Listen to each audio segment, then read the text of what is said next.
Matthew, it is good to have you here on this show, brother. I've been wanting to chat with you, so welcome to House of Sunday.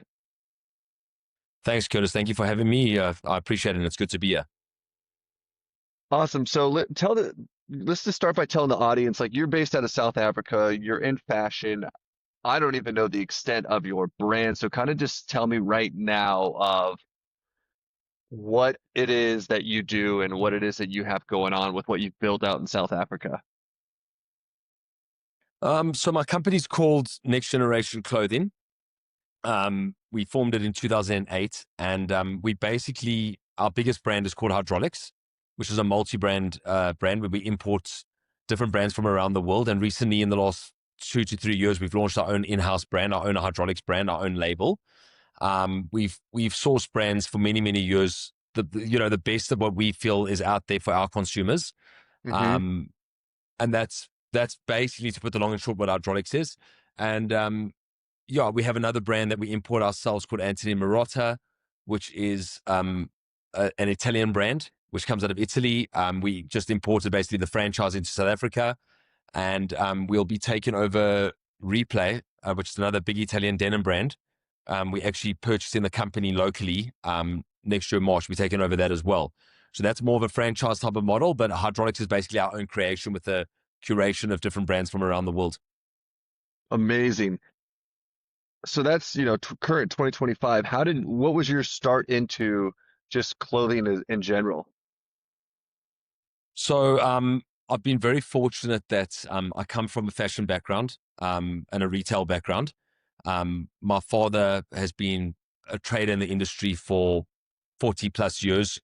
So I was very fortunate. I grew up with it around me, basically growing up.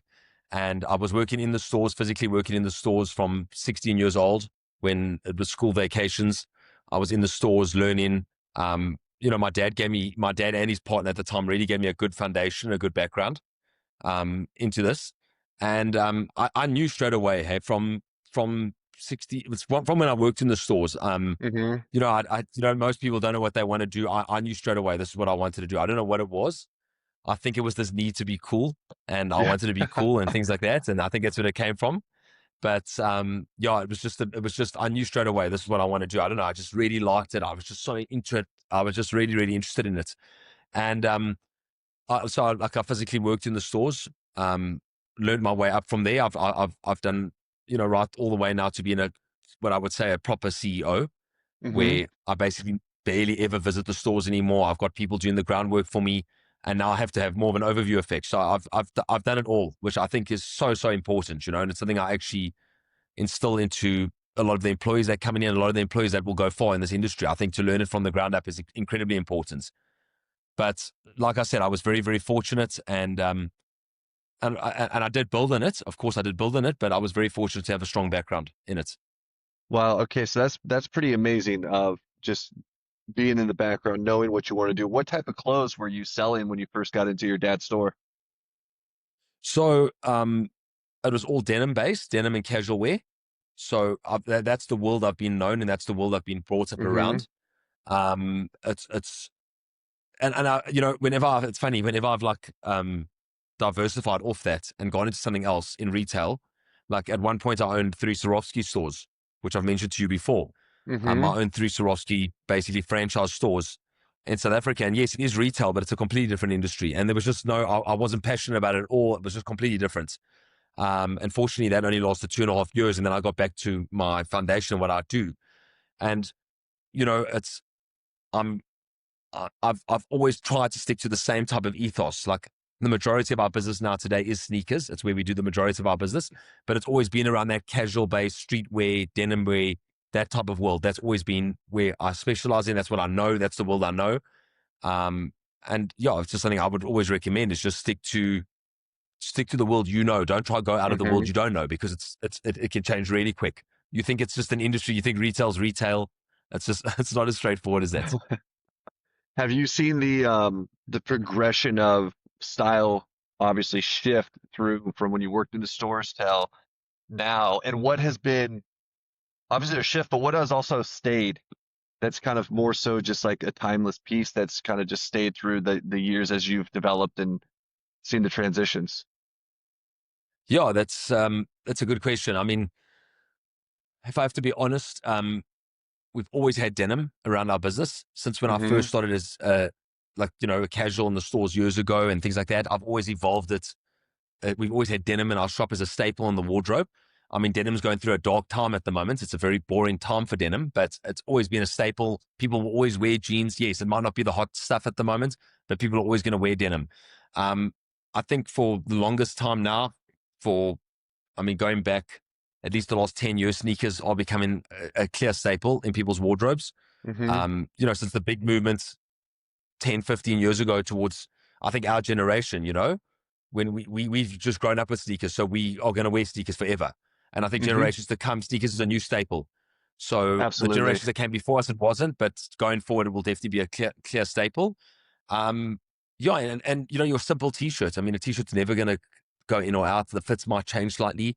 When I first started, was more slim fits were coming in, slim fit t-shirts. Mm-hmm. Now it's more box fits and oversized fits. But the staple pieces will always be the staple pieces. And funny enough, it's where you actually make the most money is on the staple pieces. The fashion things will come and go, and some things don't hit here in South Africa. So what might be hot in the States or what might be hot in Europe doesn't necessarily transcend in South Africa. And, there's a lot of trends we just go right past. And that's also what's difficult is how do we predict that? What trends will we skip and what trends will actually remain? Yeah, I would imagine that's really developing an eye of, I don't think when people think of fashion, they think of South Africa, but you've been able to Yeah. build, an incredible brand in South Africa. What has been for you to be able to kind of like pick apart the world market of, New York, Paris, LA, and then because when I look at the fashion in South Africa, I'm like, it's not really like anything I see where I'm looking and buying clothes. I don't see anything really like that. Maybe London a little bit, but how have you developed that eye? Yeah, so I think it comes down to from mine and Dylan's perspective, who's obviously my brother and business partner. We do the buying together, so we've got 100% equal say in how we do buying. It's actually how we had huge success in buying. But I think both of us have really gotten honed in on who our final customer is, and obsessed with who our customer is. And Hmm. a lot of our clients are not. I mean, obviously, there's some international trends or some international celebrities that they'll follow and they look up to and things like that. Will definitely have an impact, but there's a lot of local trendsetters here that the guys seem to follow. And the guys are to be honest with you, South Africa, we're not known as a fashion hub, like definitely not. We're definitely not known as Hmm. that. But I must say that our consumers are really fashion obsessed, more so than most places in the world. We've really got a very, very, very strong cultural attachment to fashion in this country, and people really will stretch themselves. They really will go the extra mile to wear a certain designer piece, to associate themselves with certain stores, with certain brands. Um, and it really means a lot in our culture. I think because a lot of our people come from a previously like disadvantaged background, where Hmm. people were, I'm sure you're familiar with South Africa's background, with apartheid and things like that, and that people never ever got the chance to own certain things and, be able to show themselves in a certain light. That it's really like since the market opened up and people were exposed to all these international brands, people have really taken it in such a positive way. And unfortunately, I mean, it's a terrible mentality in general, but a lot of our people, I think, if they don't wear certain brands as well, Hmm. um, they feel and it is true. They feel like they get judged when they walk into certain environments, and it's not. It's absolute bullshit, to be honest with you. But Right. it just is the reality of sometimes the world that we face. So these a lot of our customers, this is a great way for them to elevate themselves, to show that they've arrived, that they've achieved certain things in life, that they've come a long way. Hmm. And I fully understand it. And I think it's been that deep understanding and rooted in understanding what their needs are, what they're trying to, you know, what would I say? What their value systems are, and just meeting those value systems has been something that we've Hmm. been really, really good at. Um, so I think where a lot of people, a lot of buyers miss the mark by projecting their ideals onto the final customer. Hmm. I think the best that you could do is acknowledge your customer, embrace your customer, celebrate your customer, and give them exactly what they want.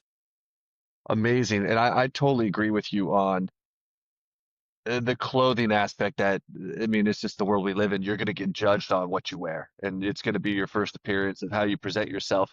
And I do think that clothes, wearing certain clothes, make you feel a certain way and open up possibilities that maybe not wearing that brand would have not done. 100%. I mean, it's amazing. Like I mean, I've seen myself, like the people I attracted to my life, you know. I don't know if you know much about our brand, but we're very linked to the Afro House movement in South Africa. Like our brand is very, very closely linked to this.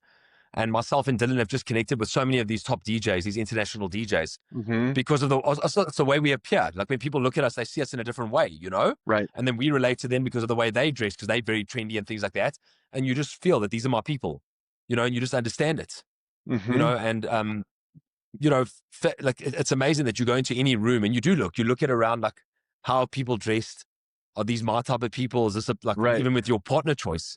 You know, it's Uh-huh. even like the way you dress is the certain partner that you'll attract into your life. And, it's an amazing thing, honestly. You know, I love the whole idea of like putting together the whole lifestyle of it. You know, Hmm. like you know, your appearance must suit your, you know, your lifestyle, the way you live, the home you live in, the car you drive.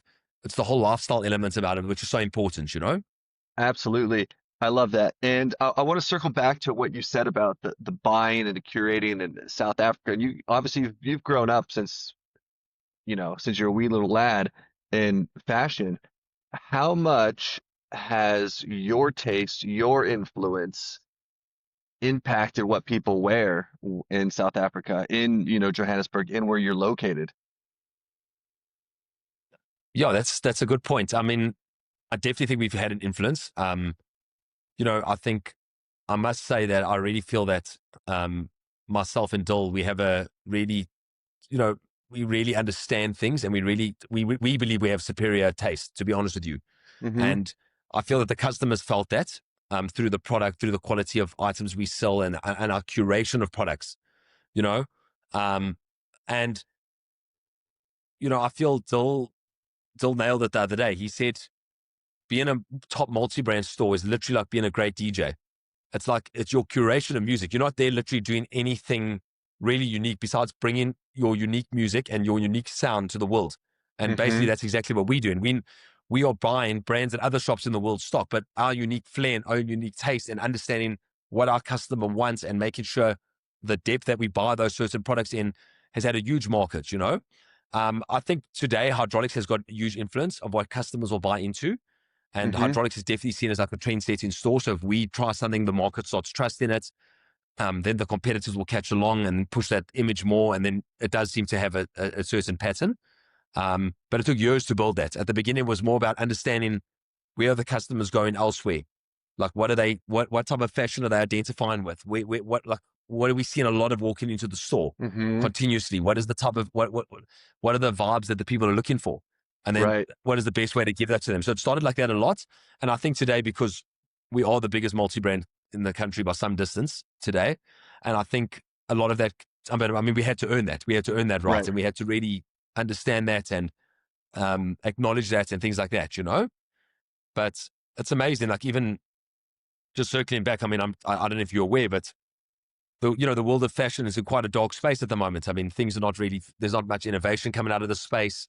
Uh-huh. The big brands are not showing good results in terms of their financials. They're not showing good results. But surprisingly, I mean, we see in year growth, and it's amazing to see. And we're very grateful to our customers. We're very grateful to our people for supporting us, through these times, because Hmm. times are tough in South Africa, but they've been Yeah, tough for the last 15 years. They've been tough. Yet people keep coming out and keep supporting. So that's such a nice thing about our culture as well. that's amazing. Take us Yeah. back to there's so much good there. Let's take us back to you're at your dad's store. When do you step out? Do you go to do you go to a college? Do you go to a proper fashion education? How do you step from dad's store into boom, creating what you built? Yeah. So that's a good one. And I'm, there's a few things that happened in my life. So if I have to circle back, I worked at my dad's shop, loved the brand, loved everything about it. But, I always had this desire to do more. Hydraulic has existed for we over 30 years now. I think we had 32 years 32 years history Wow. at the moment. So my father and a few of his partners actually formed it back in the day, but hydraulics was nothing. It was nothing until really like 2015 when things started really escalating. Hmm. It was a very, very small, minute type of business. And I saw it as a vehicle basically to take that and curate something to turn it into something. But I mean, the big push was, I was how old, 19, 20 years old. And my girlfriend at the time left me for another guy. Oh, At that point, deemed in my perception, much more successful, um, older guy. And yeah, I'm so grateful for that because that was the push I needed. Hey, I felt so small at the time. I really felt so hmm. small. And I said, what I'm doing, this is not enough. I was still studying at the time. I was actually studying, I actually studied uh, business, business finance. That's Okay. what I studied. Yeah. Um, and so basically all my stuff in retail has been self-taught or through lessons. That's how I've learned everything in retail. That's how I've learned everything in fashion and through obviously other people in my life. And it just gave me the push I needed. And then I started Next Generation, which is my company's name. I started in 2008 when I was still at university. And it originally started with just distributing fashion watches. I was doing like there was this big movement on these big chunky, very oversized watches, Uh-huh. and I just started basically selling them to our hydraulic stores plus other multi-brand stores at the time, and raised a little bit of money to eventually bring in my first brand, which was actually out of Los Angeles at the time. It was called Monarchy, which was my first brand. It was quite a big brand in the times when Ed Hardy was big and True Religion Hmm. was big, and those brands were having their moments. Um, and the brand took off, and it became something. Um, and then that led to so one brand led to another brand, and then it was a lot of distribution. At that point, I was running my business as a distribution model, so I was Okay. actually selling to other stores in order to raise funds. Amazing. So you started with distribution of just sending to different stores, watches. You expand from there. And when does I know your brother's a part of this. When do you step into more of the fashion, the denim, the tees? So yeah, so it went. So like I said, it went from the fashion watches into a brand Monarchy, which is basically a denim t-shirt brand, and then we Hmm. evolved from there. We bought a brand from Turkey called Chip-Owned Backs at the time. It started off like a house on fire until it actually became a fire and it completely crashed. But there was a few brands that we brought in at the time. So at the time I was supplying hydraulics because hydraulics didn't have the means or the talent to get their own brands in. So I was supplying to hydraulics, which had two stores at the time. Okay. Plus there was a whole bunch of other, retail stores like, uh, what do you call it? Multi-brand retail stores around the country that didn't import their own goods that needed someone to do it for them. So I'd bring in enough stuff, sell it off to them. And that's generally the model that we worked on. And I worked on So that you were model for like many, many years. just a really great buyer at this point. Yeah, basically a buyer and a curator. Like I'd see a brand, think there's an opportunity here, bring it in, and then take it. But it did really well. It did really, really well between about 2008 to about 2010. Um, then things got tougher over here, the side, and then it just started falling apart. But I think I also made a lot of stupid decisions at the time. I I went started getting a bit greedy. I started bringing in inferior products. Um, like I try to make big margins on rubbish products, and the customer's not stupid. Mm-hmm. And the people saw through it, and it backfired for a long time. I mean, there was about a 4 year gap between about 2010 to about 2011 to 2014, where things were really, really bad. I was struggling to keep myself afloat. I was basically just hustling and grinding. During that time, though, believe it or not, I managed to open my first two retail stores, which was this Chip-Owned Backs brand out of Turkey. We Okay. basically it had no retail concept. We basically created the retail concept. My ex-wife basically designed the stores at the time, Mm-hmm. and we created these shops, and we put this product in and we sold it. And the shops were an absolute disaster. I mean, the first one was a bad location, terrible location. Second one was a great location. It just confirmed that the brand just wasn't right. And it was just continuous school fees, like making so many stupid errors continuously it was a really bad stage for about 4 years. It was a really, really dark period, really, really dark. What, looking back, do you think it was just It was just learning things, learning these hard lessons, or was it um, decisions based off of um, trying to replicate what maybe you saw in your father's store when you were younger? If I have to go back, I think it was greed. A big part of it was greed. I hadn't. It was just greedy decisions. I think I didn't know how to run a business as well. I had no idea how to run a business. I mean, it's not that straightforward. You don't just open a business and run it. There's a lot of things that go into running a business. It's not about whether how good your eye is, how good your taste is. I mean, that's one element of many, many, many elements. Hmm. I think the big thing was the financial management was a huge problem. Believe it or not, that's what I studied, but that was where I had the biggest problem. Right. And it wasn't until our joint mentor, John DiMartini, taught me about this forced accelerated savings that I started on later on in the business. I started about 2015 when I was in huge amounts of debt, but I said that we've got to start somewhere. So let's just start with anything we can start saving in the business. And amazingly, that just transformed to different opportunities as the line went.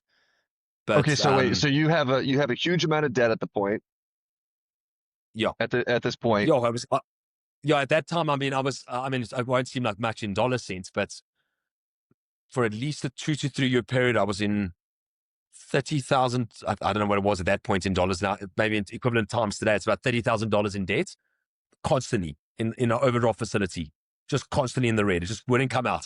I'd get to zero, then something would happen. I'd go straight back there. And it was just like 2 to 3 years. And I said, I don't know, how am I ever going to get out of this? I And don't know so how I'm then going you to ever get started out of this situation. saving regardless of the debt. John told you to start saving a little bit. Yeah, and my dad thought I was insane at the time. He actually thought I was something wrong with me. He said, like, why aren't you paying off your debts? I said, I'll pay them off, but I have to start this. I have to start. And then I did it like religiously. I think I started with like 1,000 rand or something very small, which is Hmm. equivalent of like less than $100. Maybe it was more. I can't remember, but it was a small amount of money. And then every 3 months, I just increased that by 10%, increased by 10%, increased by 10%. And then eventually it just started. I mean, after about a couple of years, things just started working themselves out. It was the most weird thing. I can't explain it, but somehow it just worked. And I'm a massive advocate of that. It completely changed my life. Wow. So we have one whole piece is you're going through this major transition where you're constantly in 30,000 somewhere of this, a debt constantly. You start saving money. What else got you? Let me ask you this. What parts of you did you have to face during that time that were just terrifying? Yeah. um, I think I had to.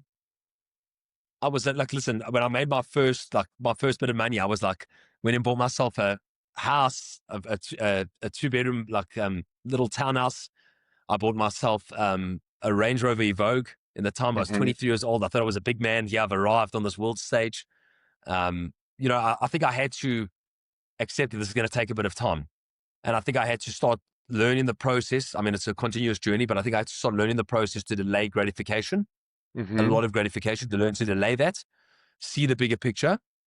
Um, I think I also needed to learn that, um, you know, outside material things were not going to resolve my problems inside. Because even though I had those things at that time, at my age, I was way exceeding my, people I had gone to school with or friends and things like that. I was achieving a lot more than them, but it Hmm. was on the outside. I was achieving a lot more. Inside, I was like deeply stressed and I was struggling, and I was like, I don't know how I was going to pay the next bill, and I was like trying to keep up with the Joneses, this type of appearance.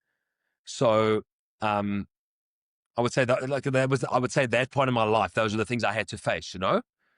Hmm. Obviously, as this journey's gone on, there's been different things that I've had to face, but Right. at that moment, I would say that's mainly what I had to face.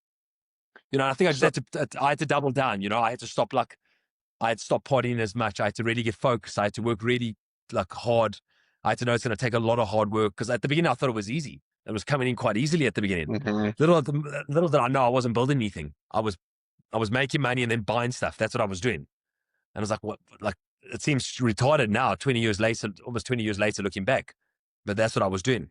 Yeah, looking back, do you see it as a pattern of just trying to get validation, trying to get attention from the women, just trying to feel good enough of by finally having the house, the car, the cash that's starting to pile up? Yeah, exactly. That's what it was. It was continuously. That's what I was seeking for at the time. I don't even think I was consciously aware of it. Right. Maybe the girls, yes, more so the girls. Even though at the time I was in a relationship, but you know that you don't get rid of that. You still stay in Yeah, that it's still mindset. there. Yeah, Uh, absolutely. but I was trying to show up teachers from school. I was trying to show up friends of mine, or you know, what would you say? Uh, you know, people that went to my school and things like that, and show them I was better than them, which is such nonsense. And that's what I was completely focused on, and that's what my attention was. Now looking back, that's what I know I was doing. So these are the things I had to overcome, you know, and I had to be humble. Yeah. You know, the outside world had to really humble me to go on my knees and really realize, like, shit, I'm not all I Do think I am, you know? do you think it was that debt that came that really forced you into having to reinvent yourself and rebuild yourself, rebrand yourself? Yeah, I think, you know, I'm looking back, I'm very grateful that that happened. Hmm. I would never become the businessman I am today. I, I, I pride myself on my money management today. It's one of my Hmm. things that I think I'm really, really good at. And if it hadn't come from that, I don't think it would ever come. It obviously created the void on money, Hmm. the need to turn, because, you know, I think there's a lot of retail businesses out there that are there for show. Honestly, the more I look about it, even look at some of my competitors, it's just they show businesses. They're not making money. And I'm very fortunate that this company that, you know, I've led and I've been, you know, part of or whatever, we've got a very, very high value on making profit. So I'm very grateful about that. And that's what we seek in our business to do, you know, and it's completely self-funded. There's no external funding here. Hmm. Everything's completely self-funded. So everything you see has been self-funded. There's zero debt with the banks, which might be a stupidity move, which I'm starting to learn about now, but there's zero debt from the banks. So, you know, I'm very, very grateful. I went from one extreme, I was maxing out every debt I could find, to now the opposite, having zero debt. So it's just, you know, it's just been the journey that I've gone through. That's incredible. So one of the behavior changes you did was implement, all right, I'm going to start saving whatever, if it's $50 a month, we're saving it regardless of, even if we're negative money is coming in, we're somehow going to save $50. So you had that change. I'm curious on thoughts, thinking patterns, and what other behavior changes had to shift. I mean, that's a heavy time to be constantly in that load of debt. I know what that's like of having a brand that basically sank because of that, and some other Yeah. reasons. So I'm curious for someone, you went from there to there. What was some other behavior changes and thought ways of thinking that just were no longer going to work? So I think if I look during that period, the big things that happened, I think, was bringing Dylan into the business was a massive shift. I brought Dylan into the business in 2013, and Dylan originally came in just to run the wholesale. You know, that was his main toll, but at least I wasn't enjoying that part of the business at that moment. I really wasn't. It wasn't doing well. And Dylan came in, he brought that in. And because we had him as a full-time resource, and I realized we had to make, like, Dylan has to make some money. He has to make a little bit like a living, you know? Hmm. So I approached my dad at the time and I said, can we wholesale replay for you? You know, you don't have infrastructure. We've got the showroom, this office that we were trading out of.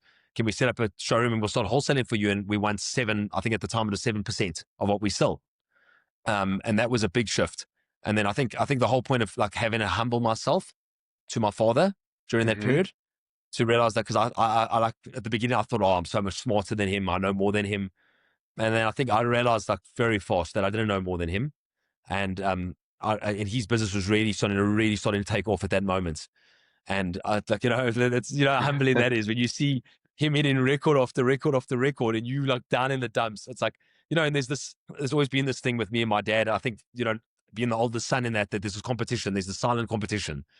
And I felt Hmm. really, really small. But then I realized that, you know, there's obviously things that I've got to learn, you know, and that also led me to the point where I realized, you know, Replay is a strong, big international brand. And that started making me focus, okay, well, let me start tying up some strong international timeless brands and let me start working more towards that. So I think there was that, just being obsessed with what he's doing right. Like having that example right in front of me was a big shift, and humbling myself enough during that time to look what he's actually doing right. Um, Hmm. so I think those were the two massive changes. I also started really dipping into the world of self-development work at that point. Um, and I started that journey. And I think that was also life changing for me, you know, to just start exploring that part of the world. Because when you fail in, whenever you're failing at some part of your life, that's when you really double down and you say, I better find some answers for this.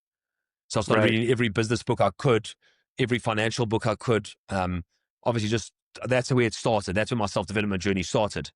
Um, and yeah, so through those darkest times, I think those were the three big things that came out of that moment, and the three big shifts.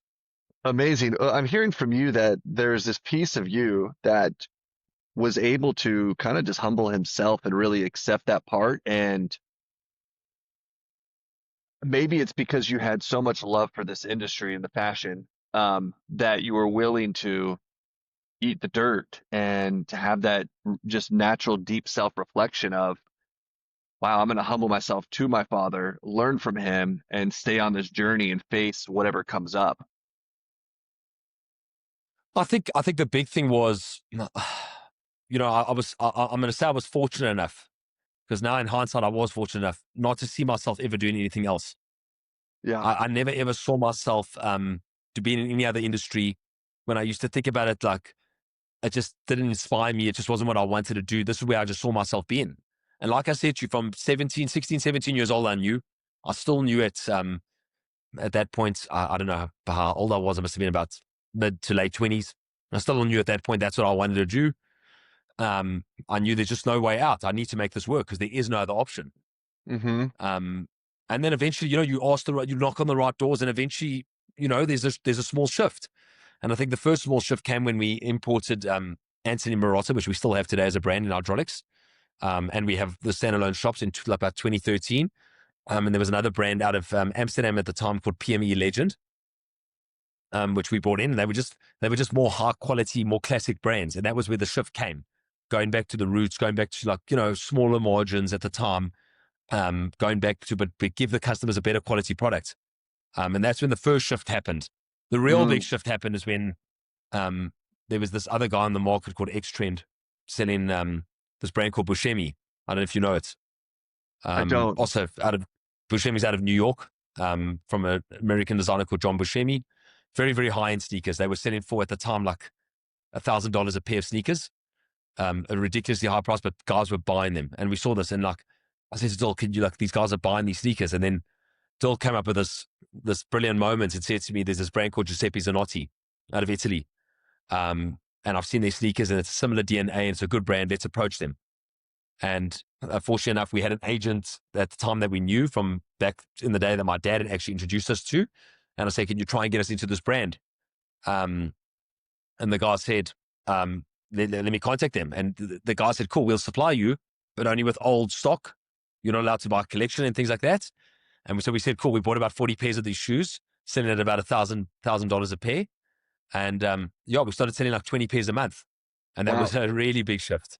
I believe when things really started turning. And then that changed the whole direction of the business, where we became like a designer store. That's basically what happened at that moment.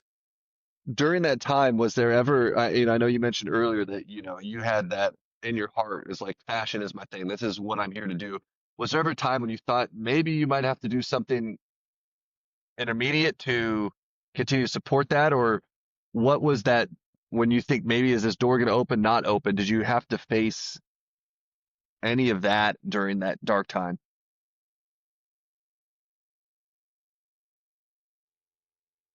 So I don't know. I was surviving. I was paying myself a salary. Uh-huh. Um, enough. Like, I mean, I was in the debt because I was paying myself a salary every month. I just kept believing it would come right. Um, and then obviously that's when, yes, during the dark time was when I decided to move on with Swarovski and try and do the deal with Swarovski, where at that point, I had to get external finance. I went to my dad, said, "Do you want to share in the business?" Great. He'll take a share in the business. I said, "Okay, well, I need you to help me with the cash to finance these shops." And then there was enough. I was getting a salary out of there, getting a salary out of Next Generation. I owned a small part of Replay, which my dad gave me the opportunity to be Mm-hmm. involved in. So that was paying a small dividend every month. So there was these little things coming together that kept me going, that kept me, sustained me through that time. I mean, obviously my lifestyle never basically increased for like many, many, many years. It was just the same. Um, I was fortunate enough, I was enough to, I mean, maybe it was a good thing that I paid that car off cash all those years ago. So I didn't have to worry about a car. So I had very, very low expenses. It was just based in my bond that I had to pay every month, and just, survive with food and things like that, and just make sure I got through that. Um, clothes wasn't really a thing because I had abundance of that we weren't selling. So I didn't have to really worry about clothes. Right. But You got plenty of those. So I don't think, I think the fact that I was surviving, I mean, listen, when we moved, when we, in 2015, when we made the big shift in hydraulics, when we got that brand Giuseppe Zanotti, it was our last attempt at it, to be honest with you, at that point. It was, um, at this point, I mean, it was, it just was, this is the last shot. And if this doesn't work, it's done. It was literally the last, I mean, we can't keep persevering with this thing because it's just not Right. working. But I remember at that point, Next Generation never fully owned hydraulics. I had a small share in it. We were selling to them, but it was a catalyst moment. At the same time, when that shop opened, our old hydraulics store, the mall, Santon City at the time, couldn't get a tenant for it. So I did a really, really shrewdy deal, and I got a very, very cheap rental. I mean, I can't believe it. I was paying at the time, I think it was about $2,000 a month rent. It was nothing in a prime shopping Whoa. center. And I Wow. managed to I put all the old stock in there that we couldn't sell. And I managed to clean that up because it was a good location, a cheap rental. So the shop at the time was doing about, paying that low rental, I think it was doing between about 20,000, $20,000 to $30,000 a month turnover, but it had such a low rental, low salaries. So it started making money. So you started having that plus the uptick in hydraulics, that hydraulics was buying more from Next Generation. So everything started working out together. Like that started coming together. Hmm. Swarovski was a headache that I was facing at the same time. Um, but yeah, that's just summarize your question. Yeah, I don't want yeah. to go on a Amazing. tangent. You've gone on like you said at the very beginning. I mean, you've literally gone on a journey of the fashion industry of doing all the different ways you could sell fashion, buy fashion, do fashion. So you went from, being a curated, I could see where your talents of curation comes from because you've just been curating your whole life and picking out what's trending, what's great, what's going to look good. Now to you guys designing your own stuff. Yeah, So today, yeah. how's that journey been for you for, from now being a curator to designing your own stuff? So fortunately, How I do you don't find design. design? I'm fortunate that I don't design. Dylan's the designer. So very fortunate to have his skills. So Dylan comes from a background of interior design. That's what he studied, and he worked in that industry for a year, and he just hated it, and then he came to join me. And obviously at the beginning he was just hustling in retail and wholesale, and that's what he was doing. And from about 2019, he took over the design of the stores, and he just got really invested in design and creation. I mean, that's what Dylan wants to do with his life. That's what he loves. And during COVID, I think it came to me, we were going to do a blanks collection at the time. We were going to do like basically a basics, just a basics collection. Hmm. Because it was something we couldn't find overseas, and like we couldn't find, like, get it for the right price, and it just we weren't sure. So we played around with the idea. We ended up not doing it. A few years later, Dylan wanted to persevere the project. He actually wanted to do his own brand at the time and then sell it to hydraulics, and he never went through with it because he said, "Listen, we." He agreed, and I agreed that we needed the hydraulics label to help the brand work. Mm. And then we went into it, and I mean, it's basically just been, I mean, Dole's the creative director, so he decides what goes in and what doesn't go in. I've obviously been involved with him, and we've made decisions together, and we make the decision together what we'll be putting to the range. And I think it's been the best of what we've learned over all these years of what we understand about product, what we understand what our customers want. Um, Hmm. Sorry, man, I lost you. All good. All good, brother. We're still Just recording carry on here, with so me. we're good. Yeah. So where was I at? Sorry. Where did you lose Yeah. me? So how we're your brother's creative director. The brand is doing really well. The quality, right, you guys to bring to the table is higher than other brands that are charging, 3 to 4 times. Um, what are you guys designing with your in-house brand now? What are the staples there? So the staples are the t-shirts. I mean, that's the majority of the business at the moment is t-shirts. We've done quite a bit of fleece, like sweaters and fleece pants, fleece shorts. We've done some like board short type of fabrics now, which we've started with, which did really well last summer. We haven't even got our delivery yet for the summer, but it will come, a South African summer. Hmm. And then we've done some headwear in the past. We are busy working on cargo pants, which will launch next year, which is really, really exciting. We found a really good group that we're collaborating with to try and put together things. We made our shoes. They didn't go out as good as we would have planned. We made them in Portugal. We were a bit unhappy with the quality, Hmm. and we just weren't happy with the product, to be honest with you.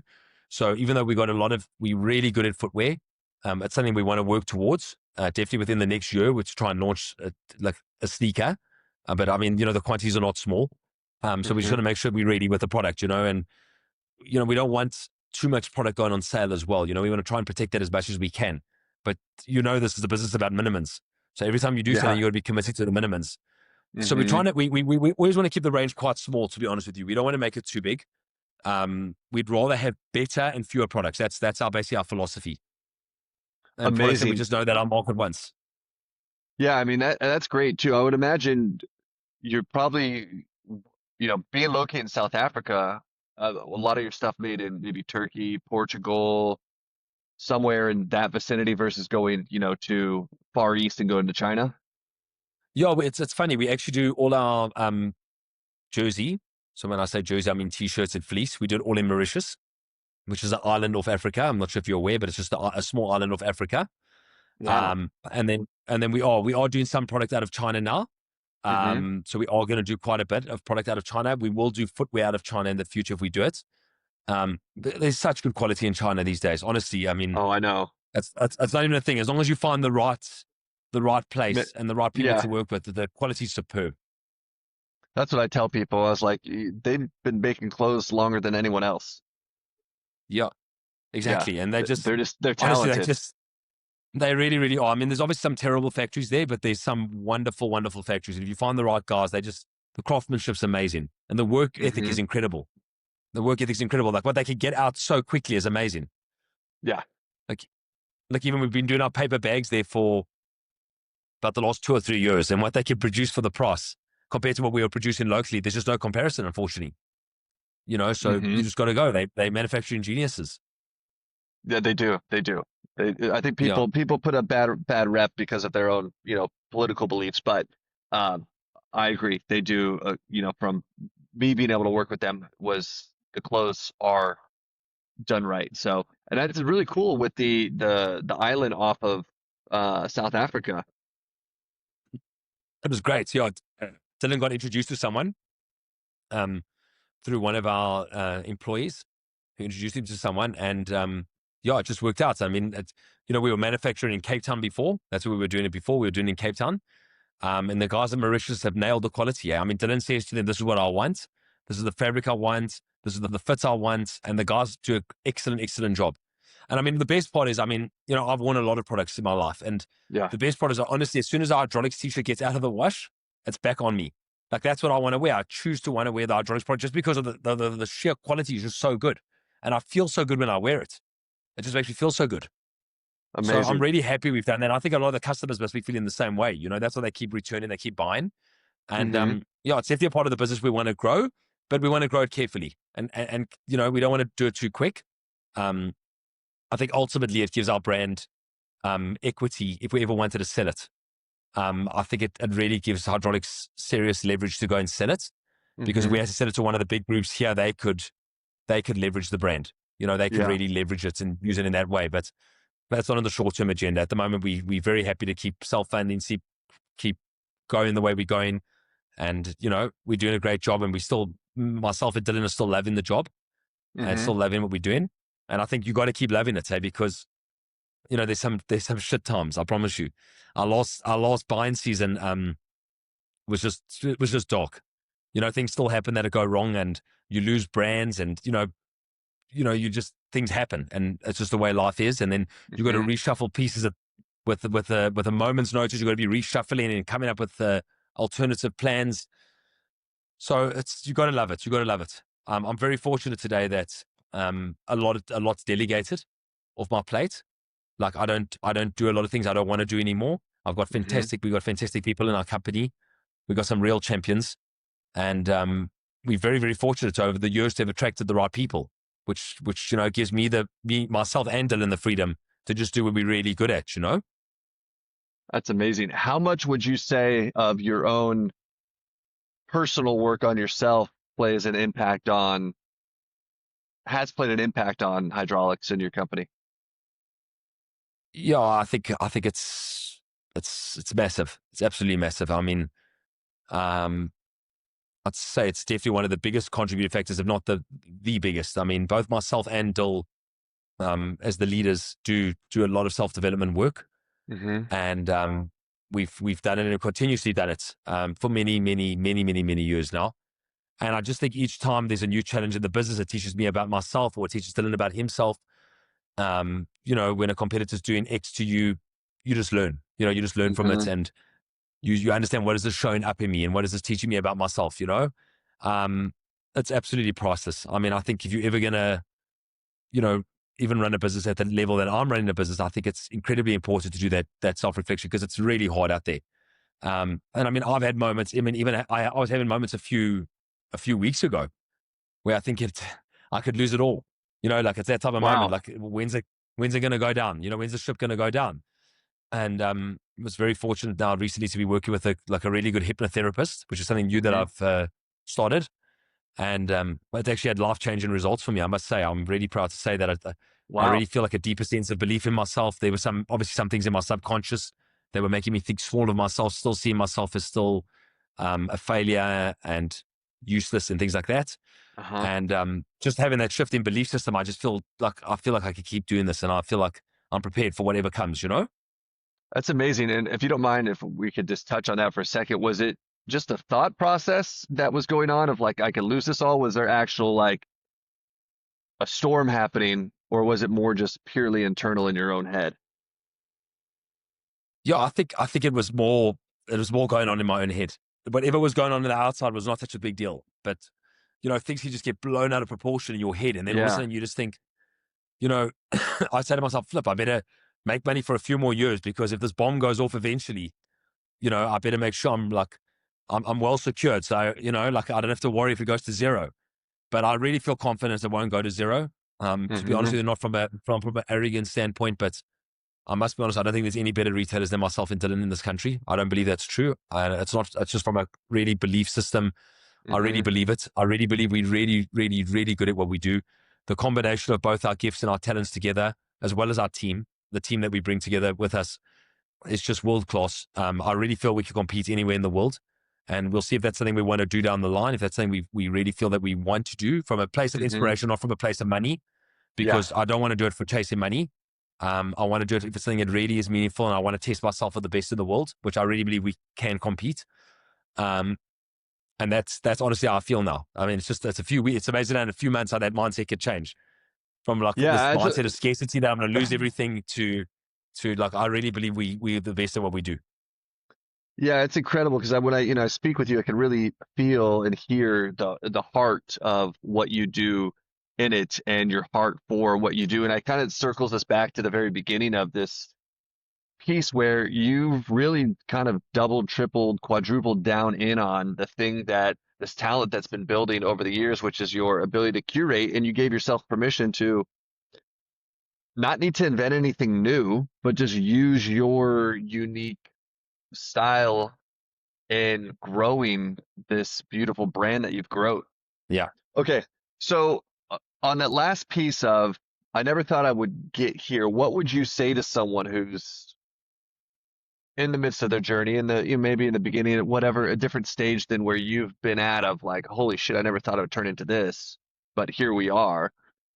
What, looking back, what would you tell that younger version? What would you tell someone who's 5 years, 10 years back?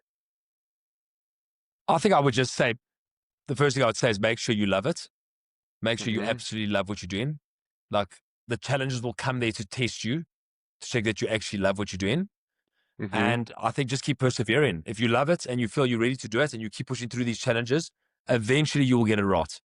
Eventually something will happen, something will click, and the doors will open, the right doors. And like another thing is I think just be authentic, like be as authentic as you possibly can be. Because what I've noticed is the bigger the success that's come, Mm-hmm. it's been for like myself and Dylan really becoming authentic who we are, and and Mm. and portraying that onto the business. And you hear this and it's cliche and all of that, but it is the truth.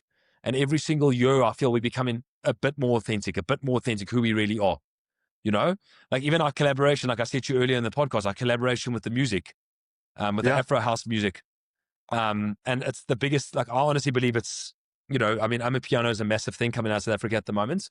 But on an international scale, it seems like Afro house has taken more to the international market, obviously led by Black Coffee. But I mean, that's something that comes naturally to me and Dylan. We love that. We absolutely love that world and we love it. And because it's real to us, it's just happening naturally. We're getting amazing collaborations with our brand going forward. These guys want to be part of our world. They want to collaborate with Hmm. us. They want to help us build our brand, but they can feel that it's authentic. That's who we really are. We're not making this up to just try and exploit them. They can feel that this is who we really are. And we want to be part of this world and we want to contribute in the way we can. Yeah, that's really special, and thank you for sharing that. Because I mean, when you shared, I could just I feel that, and what I'm hearing from you is you and your brother have been able to together follow that inner ping of, hey, we actually really love this, and this feels good to us, and we're gonna do it because it feels real, it feels genuine. Yeah, 100%. And I think that's been it. To have each other there has been amazing. It's Yeah. been one of the greatest blessings in my life. I mean, I'm so grateful. I get to do my mission with my brother, who's also my best friend, and I get Hmm. to do it with my girlfriend now, my new girlfriend. She's also with me in the business. So I get to do it with the people Amazing. I love as well, which means so much to me. Wow. It means to have the people that I love the most here with me. Maybe one day, who knows? Maybe one day my daughter will be here with me and Dylan's son will be here. We don't know. We don't want to force that upon them, Yeah. but that's for us. That means a lot as well to do it with the people you like, and who you love. It makes all the difference. And I think just having each other sounding boards, having those people in your corner, and then you could you can reflect with them, and they've got your back and you've got their back. It makes a huge difference. Matthew, thanks so much for your time today, man. I mean, this has been an amazing chat, and I really appreciate you opening up and sharing what you've been through and the wisdom you've been pouring out here, because it's definitely impactful and it's going to touch the lives of people who listen to this. So thank you so much for your time today. And thanks, Curtis. I appreciate you thinking of me, and thanks for the great questions. I really enjoyed them, and obviously I wish you all the best. I don't know if this is a new journey for you, but I It's a wish new you all the journey. best because honestly, It's a restart of a journey.